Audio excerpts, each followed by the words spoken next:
Good morning from Srinagar. आज के चले एसेছি নতুন একটি ট্রাভেল সিরিজ নিয়ে, একটি নতুন ব্লগ নিয়ে। আর আজকের এই ট্রাভেল সিরিজ হচ্ছে লাদাখ। তো লাদাখের আজকে আমরা এখন এই মুহূর্তে শ্রীনগরে আছি। আজকে এখান থেকে যাব কারগিলে গিয়ে 1 নাইট স্টে হবে, দেন ওখান থেকে চলে যাব লে। তো তোমরা আমার সাথে থেকো আর এই পুরো লাদাখ এপিসোডগুলো এনজয় করো। এটা আমার শ্রীনগরের হোটেল, বড্ড মেস হয়ে আছে। তো যাই হোক, আমি এখন যেটা বলছি সেটা হলো লাদাখে 3 ভাবে যাওয়া যায়। এক তো লেতে ডিরেক্ট ফ্লাইটে করে নেমে লাদাখে যে পৌঁছানো যায়, লাদাখ পুরো ট্যুরটা করা যায়। সেকেন্ড অপশন হলো আমি যেটা করছি, শ্রীনগর থেকে লেতে উঠে পুরো লাদাখ ট্যুরটা করে নেওয়া। আর থার্ড অপশন হলো মানালি হয়ে লাদাখ আসা। আজ আমাদের কারগিল যাওয়ার যে রুট প্ল্যানটা হবে সেটা হলো শ্রীনগর থেকে বেরিয়ে আমরা সোনমার্গ হয়ে জোজিলা পাস হয়ে আমরা কারগিল ওয়ার মিউজিয়াম ঘুরে আমরা কারগিলে আমাদের হোটেলে চলে যাব। শ্রীনগর থেকে সকাল সকাল আমরা 8টার সময় বেরিয়ে গিয়েছিলাম কারগিলের উদ্দেশ্যে, কারণ শ্রীনগর থেকে কারগিল প্রায় 210 কিলোমিটার। যেহেতু শ্রীনগরে সকাল সকাল কারগিলের উদ্দেশ্যে যাওয়া, তাই আমাদের আগের দিন কলকাতা এয়ারপোর্ট থেকে ফ্লাইট ছিল শ্রীনগরের জন্য। আমরা ডিরেক্ট কলকাতা এয়ারপোর্ট থেকে শ্রীনগরের ফ্লাইট ধরে শ্রীনগরে এসে 1 নাইট স্টে করে পরের দিন সকালবেলা বেরিয়ে পড়েছিলাম।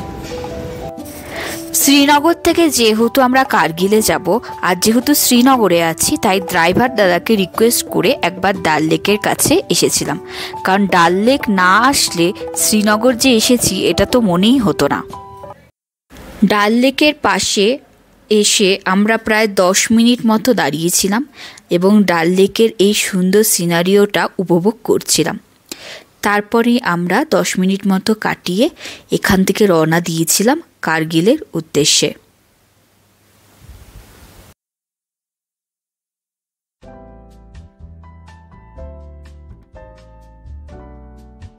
শ্রীনগর থেকে আমরা নিয়েছিলাম এই হন্ডা আমেজ গাড়িটা, যেটা আমাদেরকে কারগিলে পৌঁছে দিয়ে কারগিল থেকে আবার লেতে পৌঁছে দেবে।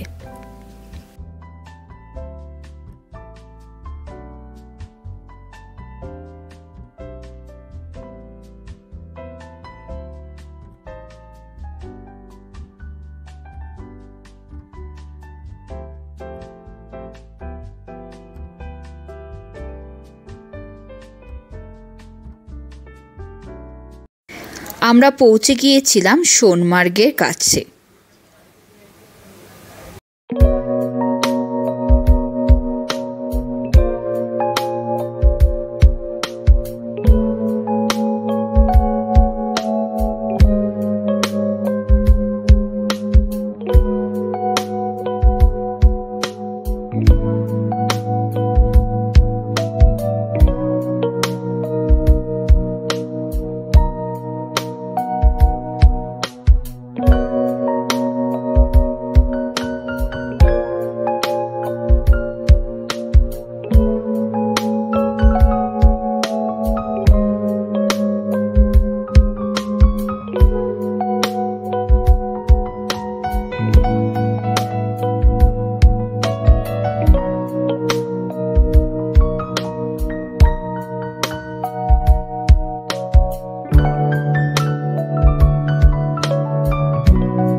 শ্রীনগর থেকে আমাদের মোটামুটি 2.5 ঘন্টা মতো লেগেছে সোনমার্গে আসতে। সোনমার্গে এসে আমরা প্রথম দাঁড়িয়েছি, জাস্ট ভিউটা দেখো।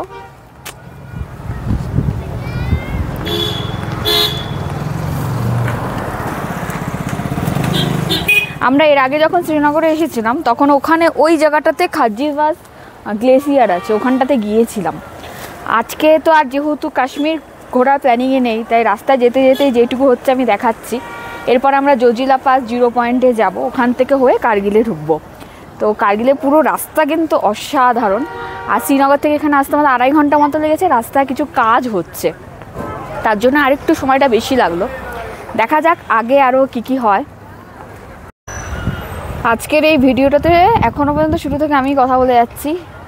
জয়দীপ প্রচণ্ড প্রকৃতি দেখে এক্সাইটেড, তাই ভিডিওর কাছে আসছেই না।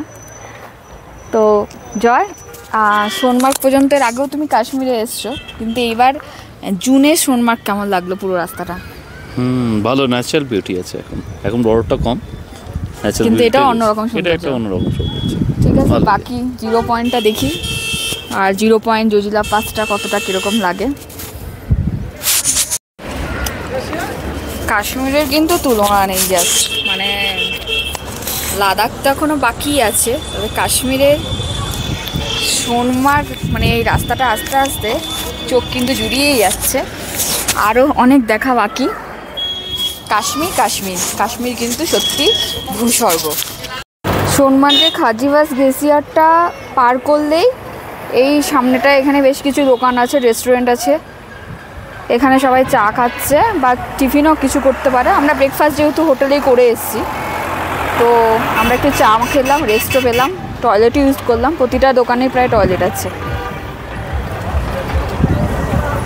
খাজিবাস জাস্ট গ্লেসিয়ার পার করলেই এই সামনের জায়গাটা, আর ভিউটা জাস্ট অসাধারণ। এটা সামনে থেকে না দেখলে, আমি জানি না ক্যামেরায় কতটা বোঝানো যাচ্ছে, সামনে থেকে না দেখলে বোঝানো সত্যিই মুশকিল।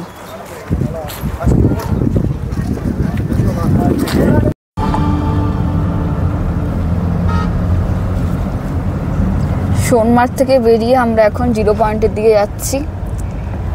রাস্তার ছবি তুলতে তুলতে মেমোরি পুরো শেষ হয়ে যাবে। আর দেখাও, মানে ওইদিকে দূরে বরফ পাহাড়ের মাথায়, বুঝতে পারছি না আমার ক্যামেরাতে কতটা আসছে।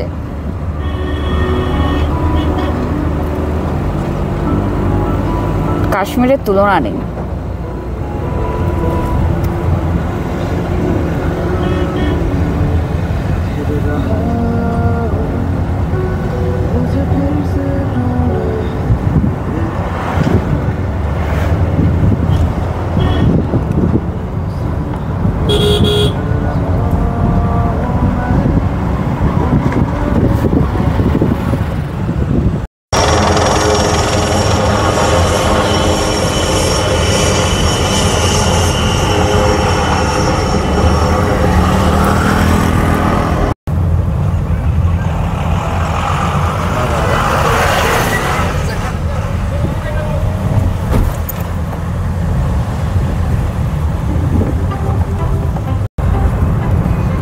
ওই পারের রাস্তাটা দিয়ে এসছি আমরা, ওই পাহাড়ের পর্বতগুলো ওই রাস্তাটা পার করে।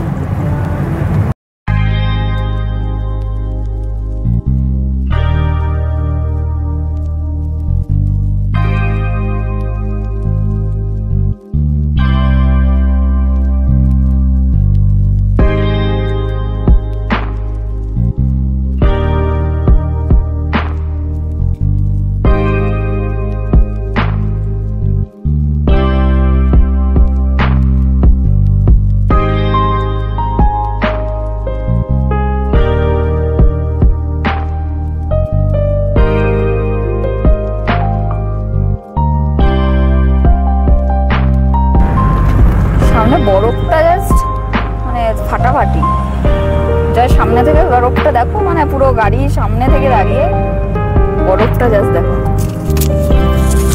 ভিউটা কেমন লাগছে বলো? দারুণ দারুণ কিনা, মানে ফাটাফাটি, জাস্ট অসাধারণ।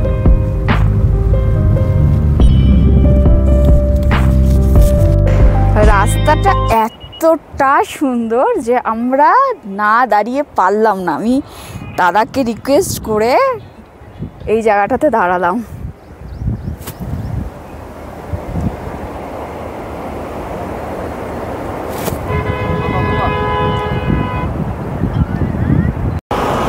আর এটা হলো শ্রীনগর লে হাইওয়ে। এই হাইওয়েটাই কিন্তু জজিলা পাস হয়ে 0 পয়েন্ট হয়ে কার্গিলের দিকে যাচ্ছে।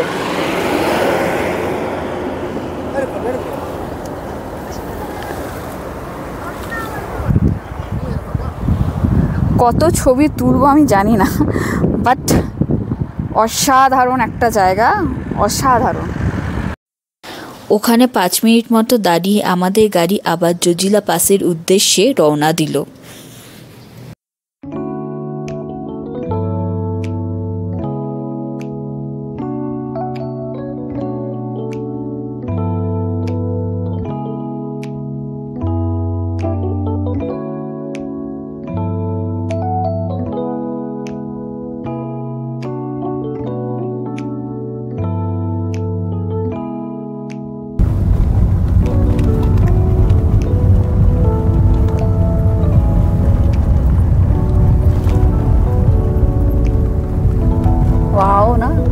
টিভিতে দেখেছি এতদিন।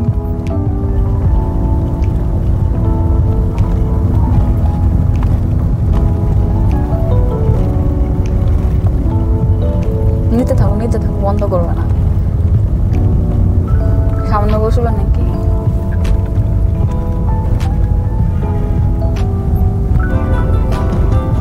सब लोग इधर खड़े क्यों हैं? फोटो की रे।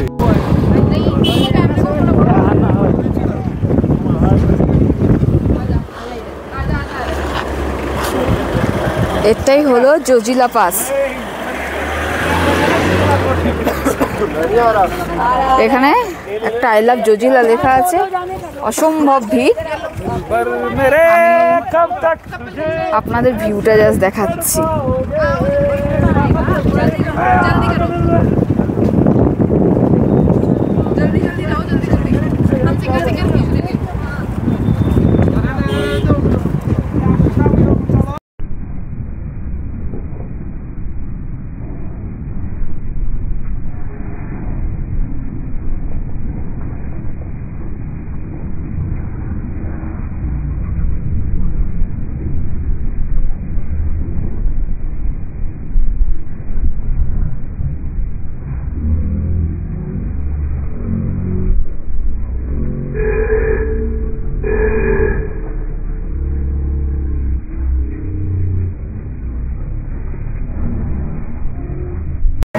এরকম আই লাভ জজিলা লেখা আছে।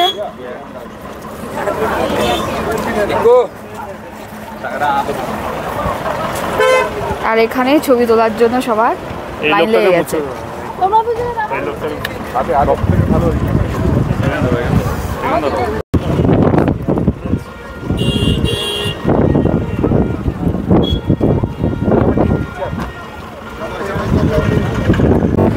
জায়গাটা কিন্তু দারুণ।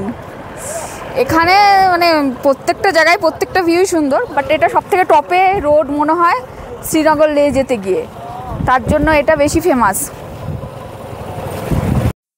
জজিলা পাসে আমরা 5 থেকে 10 মিনিট মতো দাঁড়িয়ে আমাদের গাড়ি আবার 0 পয়েন্টের উদ্দেশ্যে রওনা দিল। আর এই 0 পয়েন্ট যেতে যেতেই কিন্তু আমরা পাশে এরকম বরফের চাই লক্ষ্য করলাম।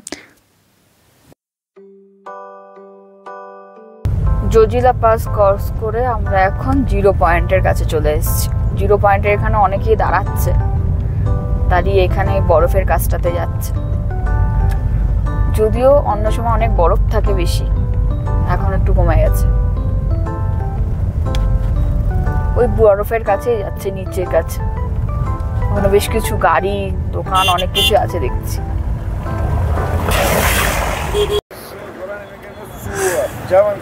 জজিলা পাস ক্রস করে এখানে হচ্ছে 0 পয়েন্ট। 0 পয়েন্ট এখানে কেন বলে, আমি লোকাল লোককে জিজ্ঞেস করলাম, তারা বলছে এটা কাশ্মীরের নাকি এন্ড, তারপরে লাদাখ শুরু, তাই এটাকে 0 পয়েন্ট বলে। সবাই এখানে খানিকক্ষণ দাঁড়ায়। আর এখন জুনে এইটুকু বরফ আছে, সবাই এখানে ওই বরফের মধ্যে যাচ্ছে। কিছু এটিভি রাইডিংও হচ্ছে মনে হয়, না স্লেজিং হচ্ছে, সবাই এখানে। আমি আর যাচ্ছি না ওখানে, অনেকটাই দূর, কারণ আমাকে কার্গিল ওয়ার মেমোরিয়ালে অবশ্যই তাড়াতাড়ি যেতে হবে, পরে যদি বন্ধ হয়ে যায়। তবে একটা জিনিস বলবো, জায়গাটা অসাধারণ। এখানে এসে পুরো দিন কাটিয়ে দেওয়া যায়।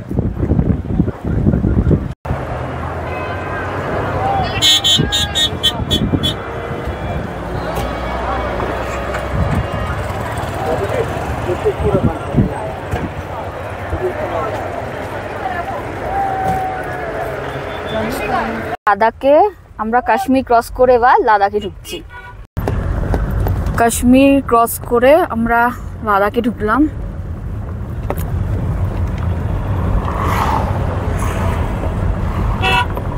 আকাশে মেঘ করেছে অনেকটা। রাস্তা আসতে গিয়ে বেশ কিছুটা জায়গা খারাপ পেয়েছি, এখন দেখার আগে গিয়ে কিরকম পাই। বরফগুলো এখানে স্ট্রিপ হয়ে আছে।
কার্গিল যাওয়ার পথে দ্রাস বলে একটা ছোট্ট টাউন পড়ে কার্গিল ডিস্ট্রিক্টের মধ্যেই। তো সেখানে আমরা লাঞ্চ ব্রেকের জন্য এখানে দাঁড়িয়েছি।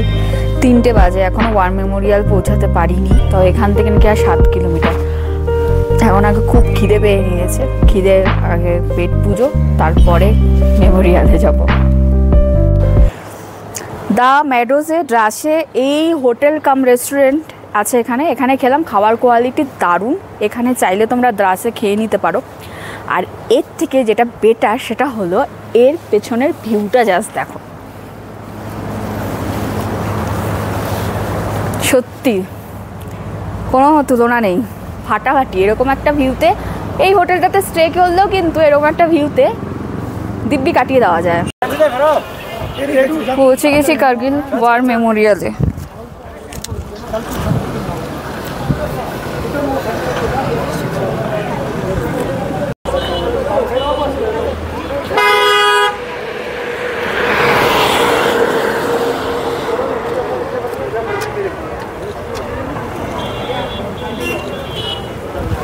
শ্রীনগর লে হাইওয়ের ওপরেই কিন্তু কার্গিল ওয়ার মেমোরিয়াল।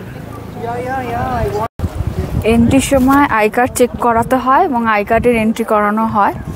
তারপরে এখানে কিছু গাইডলাইন দিয়ে আমাদেরকে প্রবেশ করতে দেওয়া হয়। এখানে সব জায়গায় ফটো তোলা বারণ, ভিডিওগ্রাফিও বারণ। কিছু কিছু জায়গা আছে, আমি চেষ্টা করছি সেই কিছু কিছু জায়গারই ভিডিও করার। কার্গিল নিয়ে আলাদা করে কিছু বলার নেই, আমার মনে হয় প্রত্যেকটা ভারতীয় জানে কার্গিলে কী হয়েছিল। 1999-এ 3 মাস ধরে এখানে যুদ্ধ চলেছিল। পাকিস্তান এসে দখল করার চেষ্টা করেছিল, তখন ইন্ডিয়ান আর্মি 3 মাস ধরে সেই যুদ্ধে রীতিমতো সফল হয়েছিল, বিজয় সাফল্য করেছিল। তারপরে কার্গিল আজ এখানে আমরা এইভাবে দাঁড়িয়ে আছি। আর তাদের সেই 3 মাসের জন্যই হয়তো আজকে আমরা এখনও শান্তিতে ঘুমাতে পারছি আমাদের বাড়িতে। তারা আমাদের অংশগ্রহণ করেছিল, তাদের কিছু মূর্তি এখানে গঠন করা আছে, আর তাদের স্মৃতিসৌধও আছে ওই পাশটা। আমি ওখানে গেলে তারপরে দেখাচ্ছি।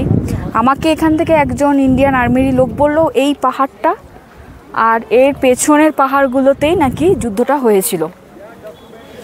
আর এই পাহাড়ে এসে যুদ্ধ করা কিন্তু অসম্ভব ব্যাপার। ইন্ডিয়ান আর্মি যে যুদ্ধে সফল হয়েছে, আমরা যে শান্তিতে আছি, তার জন্য একটা great salute.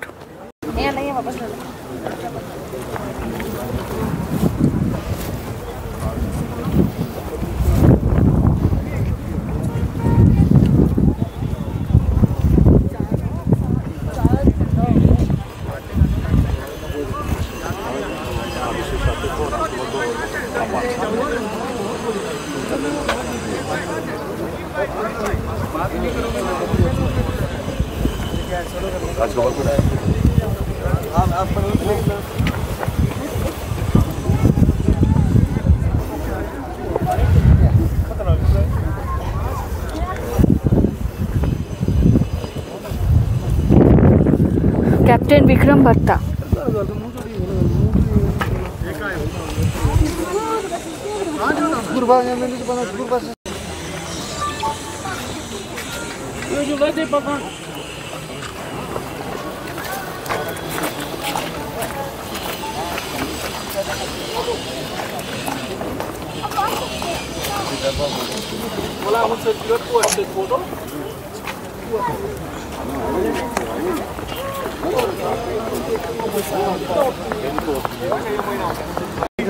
Kilometers, go flight distance from here. The massive feature that you see right in front is called tunneling. যুদ্ধে যারা শহীদ হয়েছিল সেই সেনাদের এখানে শহীদ সৌধ বানানো হয়েছে। সত্যি এখানে প্রায় 550 মতো শহীদ সৌধ আছে, যেটা ভাবলেই কিন্তু গায়ে কাঁটা দিয়ে ওঠে।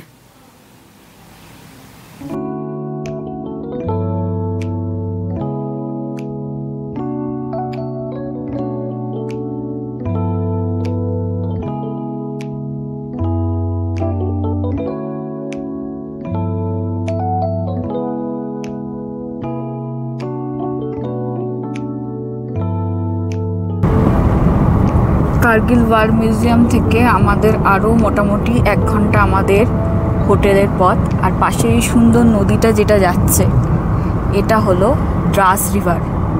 এটা দ্রাস থেকেই হয়তো শুরু বলে এই নদীটার নাম দ্রাস রিভার। নদীটা কিন্তু পাহাড়ের মাঝখান দিয়ে বেশ সুন্দর যাচ্ছে, দারুণ দেখাচ্ছে। কার্গিলে পৌঁছে ডি জজিলা হোটেলে আমরা ছিলাম, আর এই হোটেলটি কিন্তু একদম সুনু নদীর পাশেই ছিল। আমার এই ব্লগটি আজকে এই পর্যন্তই থাকলো। চলে আসবো আমার পরের ব্লগ কার্গিল থেকে লে নিয়ে। আমার ব্লগটি পছন্দ হলে লাইক করে দিও, আর কিছু জানার থাকলে কমেন্টসে অবশ্যই জানিও।